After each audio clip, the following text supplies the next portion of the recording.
Hello everybody, welcome back. Viewers, welcome back Creepy Screen. This video is a continuation of how to use Stata on the University of Iowa Virtual Desktop. So we're back on the 6242 course page.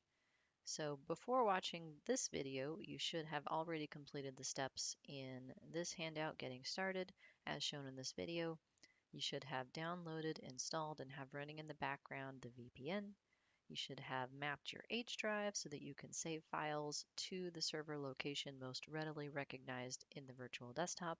And you should be into the virtual desktop so that you've got access to all of the programs. So here's my shortcuts. All of the programs look like that.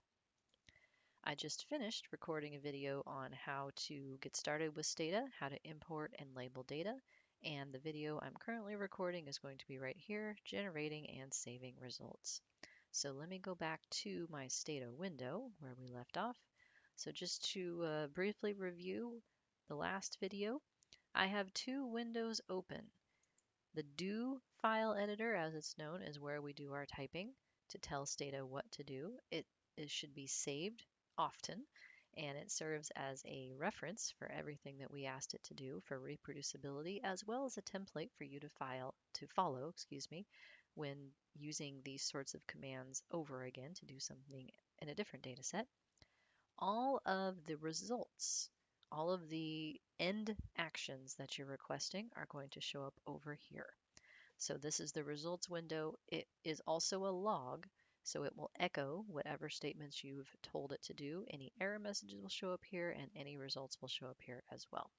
The variables in the data set are going to be listed in this right side panel. You'll note their variable labels are right here as well. So we've applied labels for 3 of the variables that we're going to be playing with today. I usually try to keep this tucked away. And just to remind you that even though there is a window at the bottom under command here that you can type into, please don't. If you execute your commands in this window, you don't have a record of them, and that means you have to start from scratch every time you want to do something. Please don't do that to yourself. Just ignore that little window for now. So last time we walked our way through lines 1 all the way through about 50 or so. We customized the output to keep it from asking us to click to get more, to keep the line length something reasonable. We defined where our files are. This is the most important part. Make sure this is correct before proceeding. It is the folder location to the data that you want to import. It then uses that abbreviation, file save, in importing the data. So the $ file save is like finding and replacing all of this text for you. We imported the example data set. We then created a labeling system for the nominal variable for marital status. That labeling system, it was called fMarital. We created variable labels for 3 of the variables that we're going to play with below. And then finally, we applied the labeling system to the variable marital so that we don't have to remember what the numbers mean. It will tell us in the output what labels go with each of these values. So I have a note here on line 49. Now the data set is ready to use. So I'm going to show you how I generated the output that was found in lecture 1. So the first piece of output that we had in lecture 1 was getting descriptive information for single variables that were categorical variables. So where the numbers are not really numbers, they're just categories. So here's some Stata code and output. Let me show you where that came from. So here's one of my windows. Got to find the other one. There it is. So begin example 1 univariate statistics, that's where we are. I'm going to not run these 2 lines right here first. What they do is create an external text file to send results to. For right now, I want my results to go over to this window. I will use this code at the very end when we're all the way done generating results to create a version of the results that I can access outside of Stata. So for now, ignore that. We're going to start with line 60. So Each of these commands that we're going to explore to get descriptive information, univariate statistics, is going to be preceded by a command display. What that's doing is simply adding text to our output window so that when we look back at it, we'll know what we're looking at. So this is like a comment. It's a note that you write to yourself, but it's going to be displayed as results in the output window. So I have frequency table for categorical variable marital as the label for what I'm going to be requesting. And for categorical variables, you can get frequency and percentage information using the stata command tabulate. So note display and tabulate are in lowercase. They must be in lowercase. Stata insists on it, much to my dismay. But titles, you can use any case that you want. So the name of the variable that we're going to be requesting summary information for is called marital.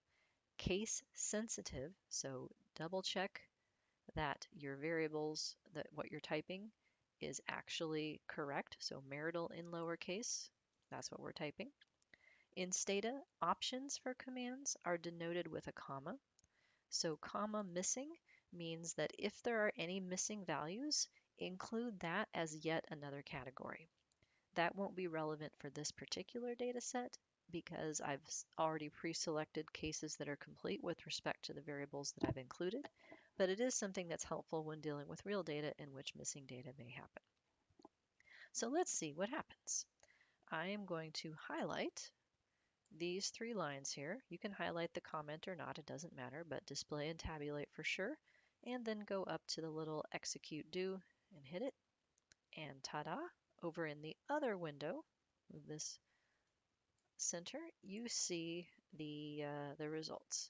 And it doesn't look like it's going to let me zoom any better. Yeah, sorry. Tiny text from Stata here. It looks like I've already collapsed across another window on the left-hand side, so we don't need that either. But this is the table that gives us the frequency of each category, the percentage out of 100 of each category, as well as a cumulative percentage. For nominal variables such as this, where the categories are not ordered, cumulative doesn't matter, but it may be helpful occasionally. So we know that there's 734 cases in this data set, and the most predominant category is married. About 46% of the people are married. Tables like this are useful for conveying information in manuscripts, but they're not as useful in conveying information quickly. So if you wanted to show this information in a presentation, for example, or on a poster, a graphic would be much better than a table. So the next thing we're going to do is generate a graphic. So the lines 64 through 67 here are demonstrating how to use histogram, which is one of the ways that you can ask for a frequency plot in Stata. I'm sure there are others. So I'm adding a new title that we're requesting a frequency plot. The command histogram, the variable that we want to summarize is marital. And then after the comma are options. We're telling it that it's a discrete variable, meaning that we don't have any decimals and that every category means something. Every value is distinct. We want it in a percent scale. I think that's more intuitive for people to look at a y-axis that's percent rather than frequency. And this gives us x-axis options. 1/5 means show every one category out of 5, so don't skip any. Value label means use any value labels that have been attached to the variable. And alternate includes the vertical placement on the x-axis. So let me show you what's going to happen. I'm going to highlight lines 66 and 67, hit run, and a third new window is going to pop up. So here's my graph. You can see that on the x-axis, I'm using the value labels that are attached to the variable, and all 5 are given. And alternate means you can see on the x-axis here that the words were going to get jumbled together, so I had it alternate so that they are spaced. This graph is not going to be saved as part of our log. So if you want to save it, you can either do so manually by hitting save and then giving it a name, but in the interest of reproducibility, here's how to do so in code.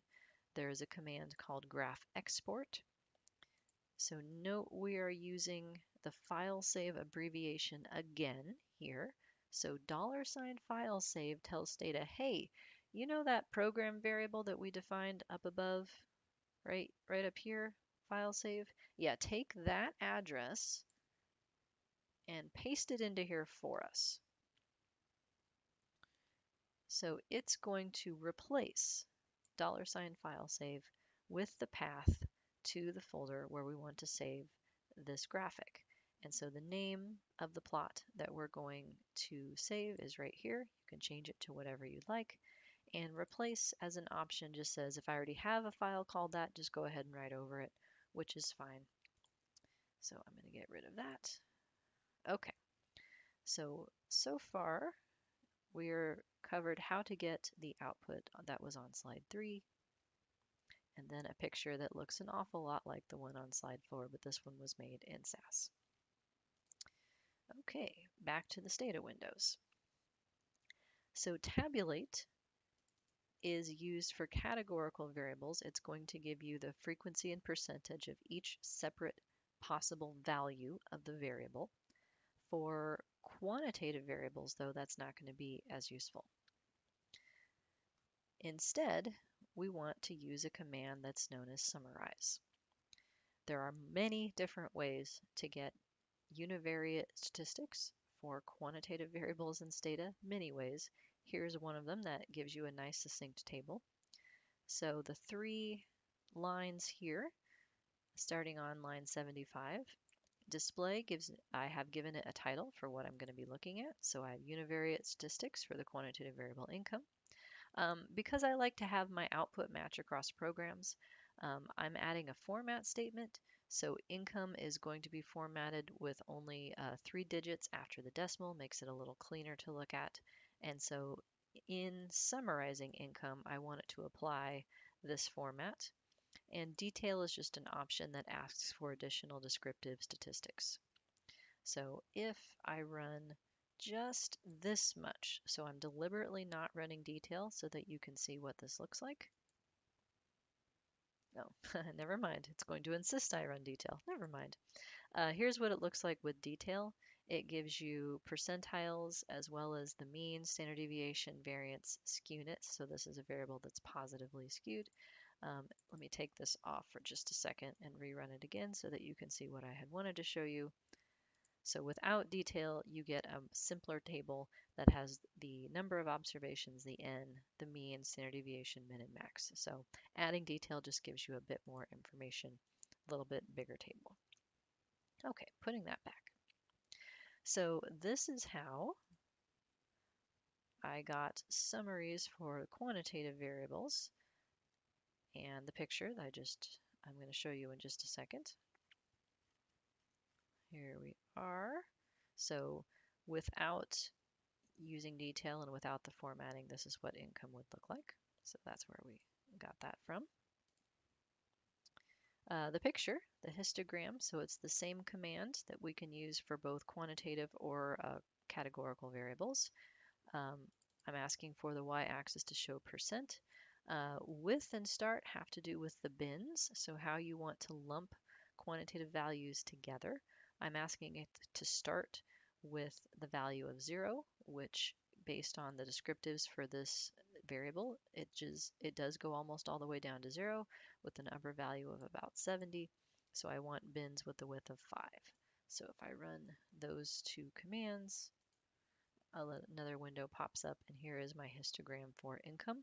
And it is indeed positively skewed, where positive is the direction of the tail. So a positively skewed variable has a bunch of people on the left side. A negatively skewed variable would have a bunch of people on the right side. That's less common. So there's our picture. All right, so tabulate is used to generate descriptive statistics, the frequencies and percentages for categorical variables. You can show those on a graphic using histogram. Summarize is used to generate mean, standard deviations, and so forth for quantitative variables, and you can show the distribution of quantitative variables also using histogram. So those are how to get descriptive univariate statistics for a given sample. We then in lecture 1 towards the end talked about how to do hypothesis tests involving the sample means, how to compare them to population means that are expected. So let me fast forward the lecture a whole bunch so we can get to that part and I can show you where the output for that section came from. Told you this lecture would take a very long time. Took me a long time to build it. It'll take us a long time to talk about it, but that's okay. Okay, almost there. Okay, so this is what we're about to do in SAS. In another video, we're talking about Stata today in this video. So slide 66, where did I get this information from? Here we go. So another demarcation of the syntax, another block here, begin univariate tests of means. So there's going to be two different ways to ask Stata to compare a given sample mean against an expected population mean, and they differ based on whether or not the variable in question is a quantitative variable or is a binary variable. For quantitative variables, we're going to use the command t-test, so that's in blue here. So display is the title for the output that I'm about to generate, and I'm saying here, is the mean years of education different than 12? Why 12? Because I just picked that as an example value. You can pick whatever you'd like. So the command wants to know first, what is the name of the variable that you're asking for a comparison of the sample mean about, and it's education. Now, how did I know that? Well, I know I want the variable education. How did I know how it was spelled? Two ways you can remember that. It will always be up here in the earlier part of the file where I labeled the variables so that you can refer to it here. You can also find it on the listing in Stata, so education is right here. That's what the name of that column is called. So t-test is the command. Education equal equal, that is not a typo. There are two equal signs, and the number after it is what population mean you are wanting to compare the sample mean to. In other words, what is the null hypothesis, or HO? In this case, I'm demonstrating how to compare our sample mean education level against an expected population mean of 12. Comma indicates options, and level 95 means confidence level of 95%, which is the same thing as saying an alpha level of 5%. In other words, where are we going to draw the line at where expected and unexpected split? If we want 5% of the sampling distribution to be considered unexpected, 95% to be expected. That's the t-distribution that we're going to be testing our sample mean against. So I'm going to highlight those two lines, 89 and 90, and run them. And we get the results right here that were also shown on the PowerPoint and interpreted on the slide previous, but I'll do that for you right here. So we have 734 people in our sample. The sample mean years of education is 13.8. So that's higher than expected. If we believed that in the population of people that we're trying to make inferences about, that we're trying to draw some sort of conclusion about, that they tend to have a high school degree on average, and our sample actually has a mean number of years of 13.8, so our sample, the average person has more than a high school degree. Is that sufficiently unexpected? Or would we say that no, that's expected sampling fluctuation? Well, because we have such a large sample, 734, the standard error of the mean given right here is 0.11. So that is calculated as the variance divided by n, and we take the square root of that, and we end up with this number right here. The standard error is the average distance of the sample mean from the population mean. So that's a pretty small standard error. If we take the difference between the population mean and the sample mean and divide by the standard error, we get our t statistic right here, that's 16. And that indicates that we are way out in unexpected land. So 16 places us onto a standardized distribution where 0 is the expected population mean of 12, and the standard deviation is given by the standard error. In other words, our sample mean of 13.8 is 16 standard errors away from the population mean of 12. Really unlikely to have gotten a sample mean of 13.8 if the true mean of the population were 12. How unlikely? Well, that's what our p-value tells us. The middle one here is testing the mean is different than 12. That's, in other words, saying a two-tailed test where we would accept a result that's lower or higher, and it's less than 0.0001. So it's not 0, even though that's what it looks like it's saying. It's just less than the number of digits that it's giving you. So less than 0.01% of the time, we would see a sample mean as extreme as 13.8 if the true population mean were 12. So this is unexpected, reject the null hypothesis. This sample mean is significantly higher than the population mean of 12. If we also wanted to get a confidence interval around the variances, that is a separate command that I've included here for your reference. So this is giving you a confidence interval for the variance in addition to a confidence interval around the mean. So those are helpful to report descriptively to try and give your reader a sense of how precise these sample estimates are as a function of how many people you have. All right, so that's how we would ask for a comparison of a sample mean to a quantitative sample mean to a population mean for a quantitative variable. I also wanted to demonstrate how to do so for a binary variable, but at the same time demonstrate how to make some basic variable transformations. So another way of asking this question would be to think about kinds of people, whether or not they have a high school degree, as two different kinds of people that you could deduce from this continuous education variable. So I want to create two new versions of this education variable that are designed to index directly whether or not someone completed high school. So this is your first example of how to make a new variable in Stata. Two new variables to be precise. So on lines 98 and 99, gen is a command that stands for generate, and we are creating two new columns. One is going to be called less HS, which stands for less than high school. The other one is going to be called grad HS, which stands for graduated high school. And each of these columns is initially going to be empty. That's what the dots mean. So it's generating numeric variables and setting all of their values to be empty. We are then going to selectively replace their values based on the values that are found in the existing variable for education. And I just noticed that I have an extra semicolon here that we don't need, so we can get rid of that. So the replace command then, what it's going to do is assign values to our brand new empty variables based on the variables that exist meeting certain conditions. So the first two conditions, and it's easier, I think, if you read the sentence backwards. If education is greater than 0 and education is less than 12.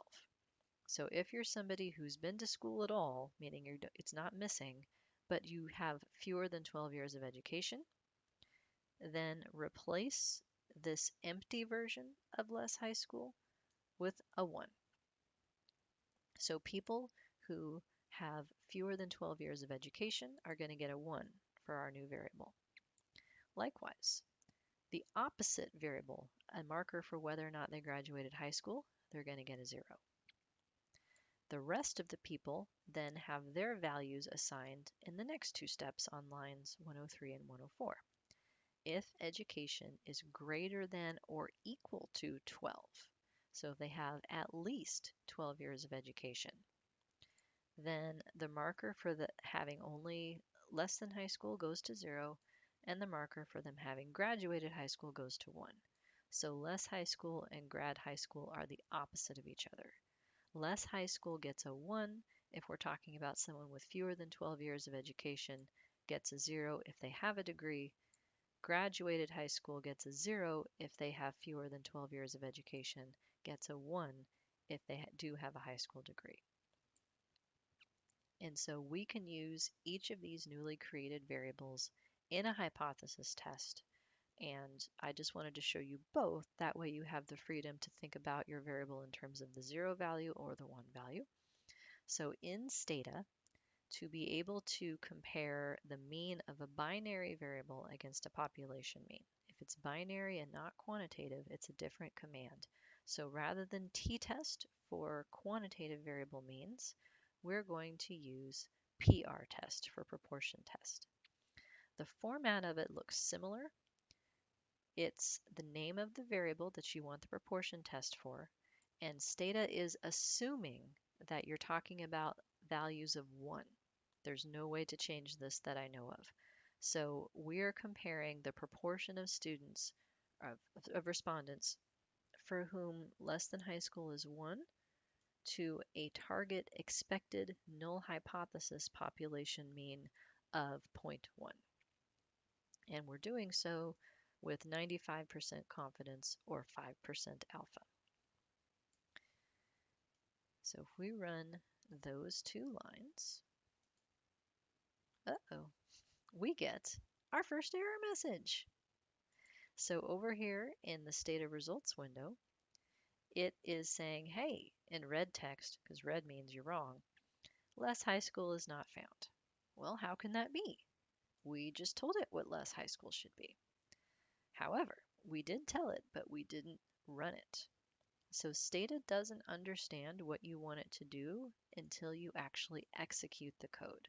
So just writing this code to generate those two new variables is not sufficient. We have to execute it first. So I'm going to highlight lines 98 through 104, where we created the two new variables that we're going to use in the next section. Run it. And then I can go back down here and ask for an analysis using the newly created variable less high school, and it should be happy. And there it is. So this is the output that is shown. There was that one. Scroll, scroll, scroll. There's the SAS version of the output, and here's the Stata output. So slide 72 is what we're looking at right here. So what happened? Well, the proportion of respondents who have less than a high school degree is 0.12. That's our sample mean for the variable less than high school. So it's the proportion of people who have a 1, which means less than high school. We tested that proportion of 0.12 against a population expected proportion of 0.10. Well, 0.12 is higher than 0.10. But is it a lot higher? Is it unexpectedly higher? That's the question.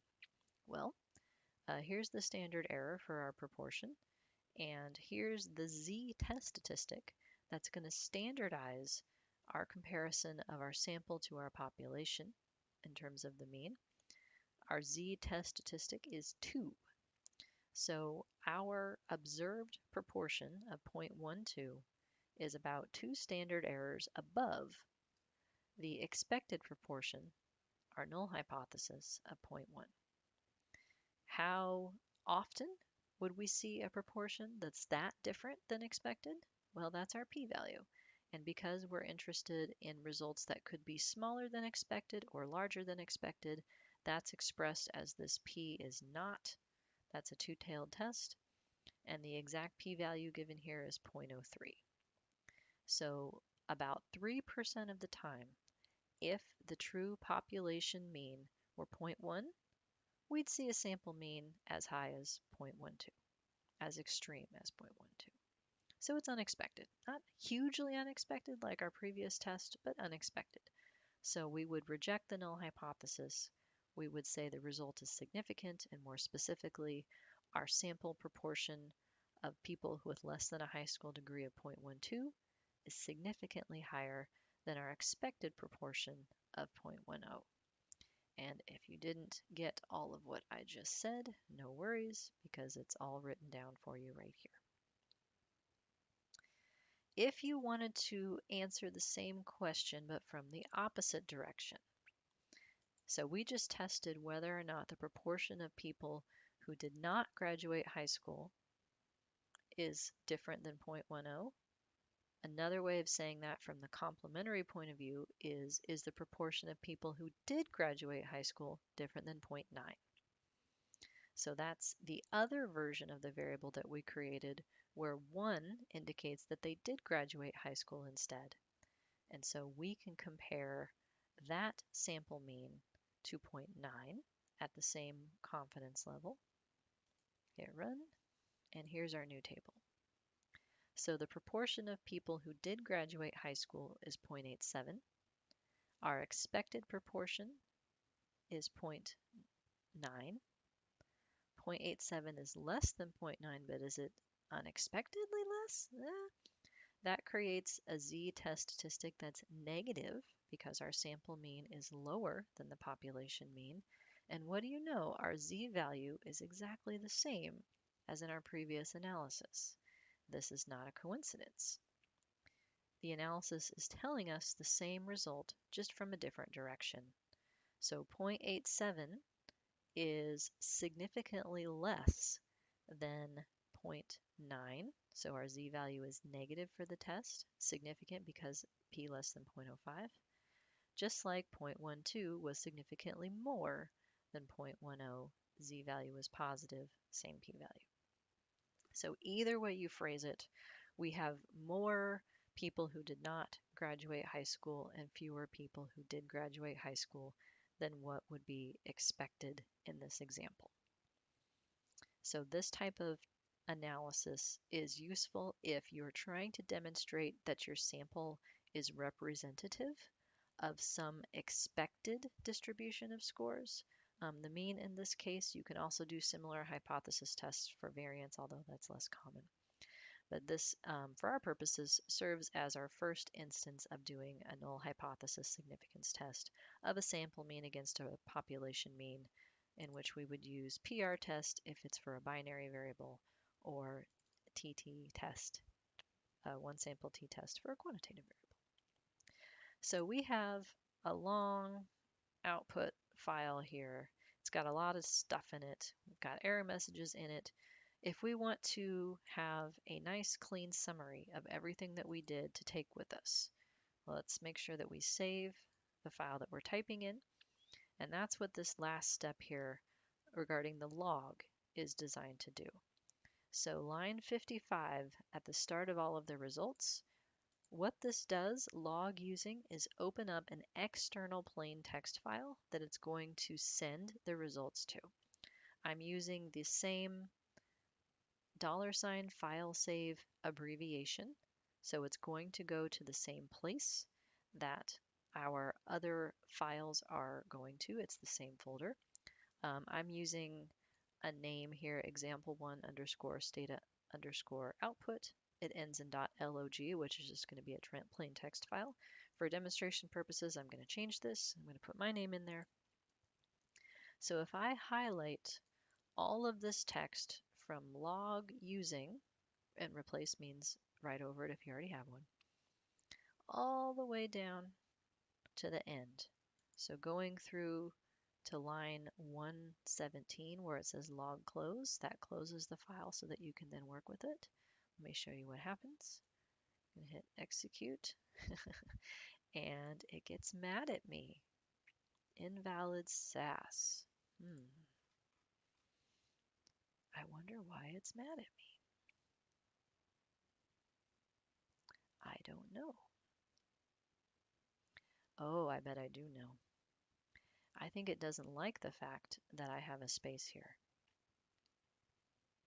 Let me test that hypothesis by generating a new place. I'm going to say global, new one. There's my quotes. Now what happens if I were to try and save it just to the H drive? No subfolders. just like that. And so I'm going to swap out my file save and put it under new one. Let me see if that makes it happier. Yes, indeed. So, word to the wise, at least within the virtual desktop, it won't let you log to a folder that has spaces in it. This is different than what it looks like on my desktop. It's yet another wrinkle that I had yet to discover, but that's okay. You can send it to some place that doesn't have spaces in the folder system. It's helpful to name your file structures that way, or you can just generate it yourself. So up here, there's also an option to begin a log file as well. I gotta find it.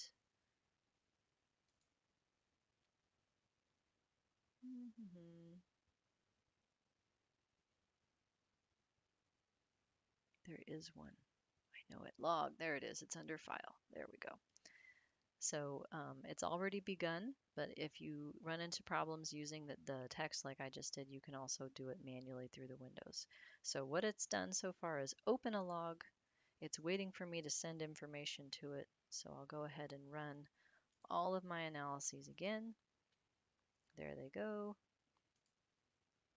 And in doing so, I get yet another error message that I have to troubleshoot. It's angry with me because less high school is already defined. So that's because we had already run this section of code creating new variables, and it doesn't want us to overwrite them. So to solve that problem, I'm going to temporarily close the log, and then we're going to start earlier. So I'm going to rerun everything from the import to the labeling through the analyses, and then to close the log. So this is demonstrating that you don't need anything saved with respect to your data. You can always rerun and regenerate what you had done. So there goes everything. There's the graphs that I had shown. And then inside my H drive, which is the new location that I had picked that doesn't have any spaces in it, there's the output file. So this is just a plain text file that you can open in Notepad, WordPad, whatever, just plain text editor, and there's all the information that you have. The only thing you don't get with this is the graphics. Those you have to save separately. So that's it. So to finish, make sure that you save the syntax file that you're working with, and that way you'll have it for next time. You do not need to save the data set, just the syntax file, and you can regenerate all of your work. So the next video then will be showing how you can use this type of example file as a jumping off point for homework. So stay tuned for that. Like and subscribe, and if I had any merch, I would encourage you to get it. So peace out.